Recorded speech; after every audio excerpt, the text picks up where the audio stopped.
Merhaba sevgili izleyicilerim, mutlu günler diliyorum hepinize. Bugün su kabağını ne zaman hasat etmeniz gerekiyor bundan bahsedeceğim özellikle arkadaşlar. Daha önceden sizlerle su kabağı yetiştirme ile ilgili video paylaşmıştım. Yukarıdaki linke tıklayarak siz de izleyebilirsiniz. Tohumdan üretmeyi düşünüyorsanız ilkbahar aylarında siz de su kabağını tohumdan yetiştirerek üretebilirsiniz. İlkbaharda Nisan-Mayıs ayı gibi su kabağını dikmeye başlıyoruz arkadaşlar. Tohumdan üretiyoruz.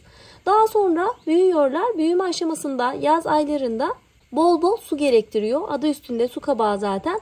Suyu çok seviyor. Bol bol sularsanız iyi bir şekilde ürün elde edebilirsiniz. Bu sene hava çok sıcaktı. Yazın havalar çok sıcak olduğunda çiçeklerini biraz dökme söz konusu olabiliyor. Birçok sebzede olduğu gibi yine su kabağında da çiçeklerin bazısı ilk zamanlarda özellikle döküldü.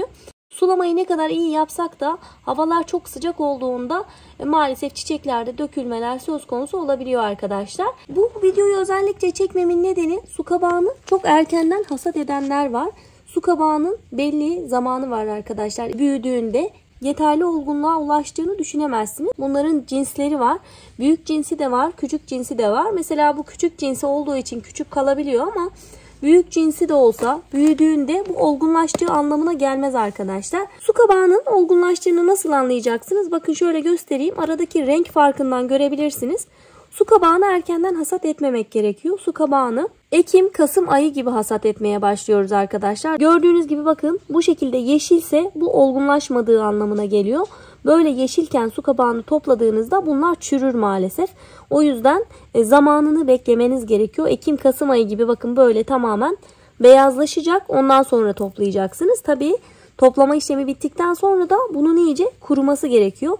Tamamen kuruduktan sonra şekil vermeniz gerekiyor. Yani ilk zamanlarda iyice kurutmazsanız yine bunda da çürüme söz konusu olabilir.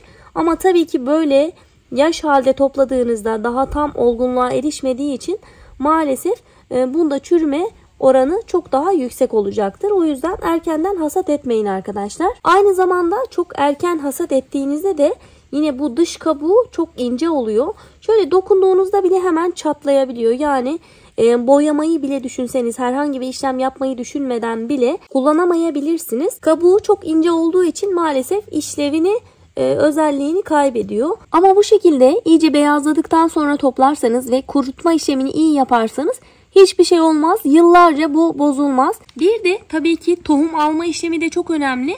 Tohumunu almak istiyorsanız da tamamen olgunlaşmış olması gerekiyor. Aksi halde tohumların içi boş olur. Bununla ilgili de çok fazla yorum geldi bana, soru geldi arkadaşlar. Birçok kişi yetiştirdiği tohumların çıkmadığını söyledi bana. Bu almış olduğunuz tohumları aldığınız yere dikkat edin. Aldığınız tohumlar erken hasat edilmişse ve iyi kaliteli bir tohum değilse maalesef tohumlarınızda yeşerme olmayabilir. Buna da dikkat etmeniz gerekiyor. Tohum her zaman en iyi üründen alınır arkadaşlar. İyi kaliteli bir ürün olması gerekiyor ki tohumun kalitesi de iyi olsun. Ve ürününüzün yeşermesiyle ilgili de sıkıntı yaşamayın. Tohum satışı yapanlar özellikle çok fazla tohum sattığı için çok fazla kalitesini de kontrol etmiyor. Yani özellikle ilk ürünlerden, ilk yetişenlerden tohum alırız. Tohumun kalitesi de iyi olur böylece. Böyle sona kalanlar, çok iyi böyle yetişmemiş olanlar, mesela bakın bunlar artık kışa geliyor. Kışa geldiği için yeterli olgunluğa erişemezler. Ve bu yüzden yeterli olgunluğa erişemedikleri için de tohumlarının içi boş olur. İçini tam doldurmadığı için de dikeceğiniz tohumlarda maalesef yeşerme olmaz. O yüzden iyi kaliteli tohum kullanmaya özen gösterin. Tohumu da güvenilir kişilerden alın. Sosyal medyada çok fazla tohum satışı yapan var.